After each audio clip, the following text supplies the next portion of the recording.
السلام علیکم ورحمۃ اللہ وبرکاتہ۔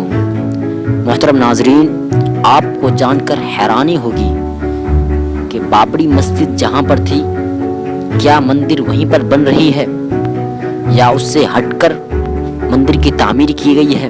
وہی مندر جس کا فیصلہ آج سے 4 سال پہلے آیا تھا اور مندر کے حق میں وہ فیصلہ دیا گیا، صرف اس لیے دیا گیا کہ لوگوں کی آستھا اس میں تھی۔ اس وقت مسلمانوں کی آستھا کا کوئی خیال نہ رکھا گیا۔ اس وقت سوشل میڈیا پر ایک فتویٰ آل انڈیا مسلم پرسنل لا بورڈ کی طرف سے جاری کیا گیا ہے۔ وہ فتویٰ میں آپ کے سامنے رکھنے کے لیے جا رہا ہوں اور آپ سے گزارش کروں گا کہ جتنا ہو سکے آپ اس ویڈیو کو اپنے دوستوں میں شیئر ضرور کر دیجیے گا۔ مسلم پرسنل لا بورڈ نے ایک فتویٰ جاری کیا ہے جو کہ اس وقت پوری سوشل میڈیا پر وائرل بھی ہے اور گودی میڈیا کے پیٹ میں ایک درد بھی ہے۔ اس فتوے کے اندر کیا کچھ کہا گیا ہے یہ میں آپ کی اسکرین پر لگاتا ہوں اور آپ کو پڑھ کر بھی سنا دیتا ہوں تاکہ آپ اس کی حقیقت بھی جان جائیں اور آپ کے لیے جو پیغام ہے اس پیغام کو بھی اپنے اندر سمیٹ لیں اور دوسروں تک اس کو پہنچا بھی دیں، اس لیے کہ مسلمان جانتے ہیں، وہ مانتے ہیں، مسلمان کا ایمان ہے کہ اللہ تبارک و تعالیٰ کے علاوہ کوئی بھی عبادت کے لائق نہیں، نہ اس کی بیوی ہے، نہ اس کے بچے ہیں، نہ اس کو کسی نے پیدا کیا، نہ وہ کسی سے پیدا ہوا ہے۔ قل هو اللہ احد، یہی ہمارا ایمان ہے، یہ ہمارا عقیدہ ہے، یہی ہمارا سب کچھ ہے۔ اب مسلم پرسنل لا بورڈ کی طرف سے کیا کہا گیا ہے آپ کی اسکرین پر میں فتویٰ لگاتا ہوں، اس کو آپ دیکھ لیجئے ورنہ آپ مجھ سے سن لیجئے اگر پڑھنا نہیں جانتے۔ وزیر اعظم کے ذریعے ایودھیا میں مندر کا افتتاح، انصاف اور سیکولرزم کا قتل۔ مسلمانوں کے لیے 22 جنوری کو اس کی خوشی میں دیپ جلانا یا مشرکانہ نعرہ لگانا قطعاً جائز نہیں۔ حضرت مولانا خالد سیف اللہ رحمانی صدر آل انڈیا مسلم پرسنل لا بورڈ نے اپنے پریس نوٹ میں کہا کہ کائنات اور اس کے پیدا کرنے والے کے بارے میں اسلام کا تصور بالکل واضح ہے اور وہ یہ ہے کہ ایک ہی خدا ہے جس نے کائنات کو اور اس کی تمام چیزوں کو پیدا کیا ہے، وہی روزی دیتا ہے، وہی علم عطا کرتا ہے، وہی انسان کو عزت سے نوازتا ہے اور وہی زندگی اور موت کی فیصلے کرتا ہے۔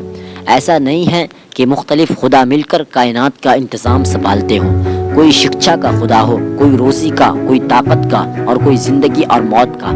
یہ مسلمانوں کا بنیادی عقیدہ ہے۔ یہ عقیدہ انسانی مساوات اور برابری کا جذبہ پیدا کرتا ہے، کیونکہ اس کو ماننے والا ہر شخص یہ سمجھتا ہے کہ ہم سب کو خدا ہی نے پیدا کیا ہے اور انسان ہونے کے اعتبار سے ہم سب برابر ہیں، اور اس یقین کی وجہ سے انسان کے اندر تمام مخلوقات کی بھی محبت پیدا ہوتی ہے، کیونکہ وہ سب اسی خدا کی پیدا کی ہوئی ہے جس نے ہمیں پیدا کیا ہے۔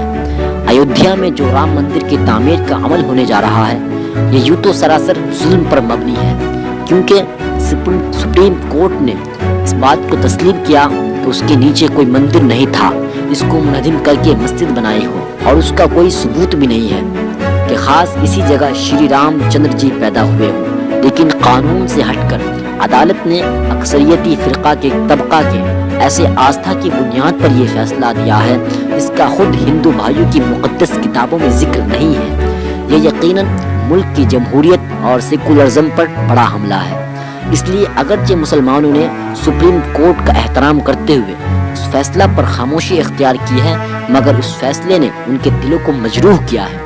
اب اسی فیصلے کو اساس بناتے ہوئے ایک ایسی مسجد جس میں سینکڑوں سال نماز ادا کی گئی کی جگہ پر رام مندر کی تعمیر، اس میں حکومت کی خصوصی دلچسپی اور وزیر اعظم کے ذریعے اس کا افتتاح، انصاف اور سیکولرزم کا قتل ہے، اور سیاسی مقاصد کے لیے ملک بھر میں اس کی تشہیر اقلیتوں کے زخم پر نمک چھڑکنا ہے۔ اس لیے آل انڈیا مسلم پرسنل لا بورڈ حکومت کے اس غیر سیکولر اور غیر جمہوری رویے کی سخت مذمت کرتا ہے۔ یہ سوال بھی کیا جا رہا ہے کہ کیا 22 جنوری کو دیپ جلانا چاہیے اور جے شری رام کا نعرہ لگانا چاہیے؟ تو مسلمانوں کو سمجھ لینا چاہیے یہ مشرکانہ عمل اور مشرکانہ نعرہ ہے۔ اگر ہندو بھائی مندر کی تعمیر کی خوشی میں دیپ جلائیں تو ہمیں اس پر اعتراض نہیں، لیکن مسلمانوں کے لیے ہرگز اس عمل میں شرکت جائز نہیں۔ اسلام نے تمام مذہبی مقدس شخصیتوں کا احترام کرنے کو کہا ہے۔ ہم شری رام جی کے بشمول ہندو مقدس شخصیتوں کا بھی احترام کرتے ہیں، لیکن ہم ان کو خدا نہیں مانتے۔ مسلمان صرف اللہ کی توحید اور کبریائی کا نعرہ لگاتا ہے، کسی اور شخصیت کا نہیں۔ اس لیے مسلمانوں کو اس سے پوری احتیاط برتنی چاہیے اور ہرگز ایسے عمل کا ارتکاب نہیں کرنا چاہیے۔ نیچے جو نعرہ لگانے کی بات کی جا رہی ہے، جلانے کی بات کی جا رہی ہے، وہ یہ کہ یہ مشرکانہ عمل اور مشرکانہ نعرہ ہے۔ تمام مسلمانوں کو اس سے بچنا چاہیے۔